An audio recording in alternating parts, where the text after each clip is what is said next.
On August 19th, 1991, Hurricane Bob made landfall across Rhode Island as a Category 2 storm with sustained winds of 100 miles per hour.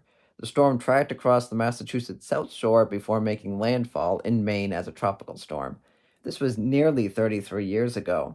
Since then, there have been 7 tropical storm landfalls in New England, but direct contact from a hurricane has been avoided.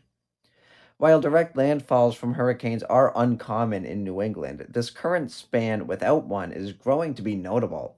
The current dry spell of 32 years is the second longest for New England since 1851, which is the year in which the Atlantic Hurricane Database dates back to. This is by far the second longest drought, as the third longest is just 16 years, which occurred from 1969 to 1985.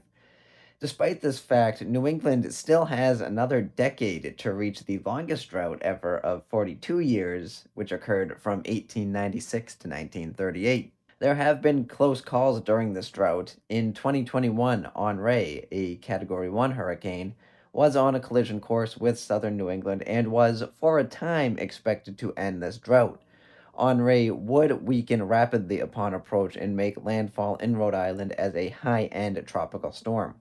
Hurricane Kyle in 2008 came close to eastern Maine but made landfall in Nova Scotia. The Category 1 Arthur bypassed Cape Cod by less than 100 miles in 2014. Sandy in 2012 took a sharp bend to the west before reaching New England. While weather forces around New England almost always work to keep hurricanes out of the region, it has been an increasingly long time since a hurricane has been able to break through. This comes as New England's neighbors to the northeast, Nova Scotia, and even Newfoundland, have seen hurricane activity in this time, most notably Juan in 2003 and Igor in 2010.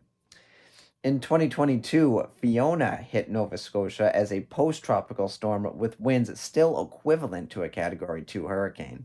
There has been much publicity over the past couple months about a potentially hyperactive season this year. Without going into too much detail, since this has been widely published by many media outlets already, El Nino will be transitioning to La Nina this summer, and sea surface temperatures also remain at record high levels. La Nina conditions are generally more favorable for hurricane development than El Nino due to wind shear conditions. Even with the less favorable El Nino last year, record sea surface temperatures were able to propel the season to the fourth most active on record. With more favorable La Nina conditions combined with the high ocean temperatures this year, every organization that publishes hurricane season predictions are predicting a much above average season. This does include the NOAA, which issued its most aggressive prediction on record. After looking at numerical predictions, it is natural to wonder about what this may mean when it comes to landfalls and if a hyperactive, potentially record breaking season increases the odds of landfalls, and specifically for a New England landfall.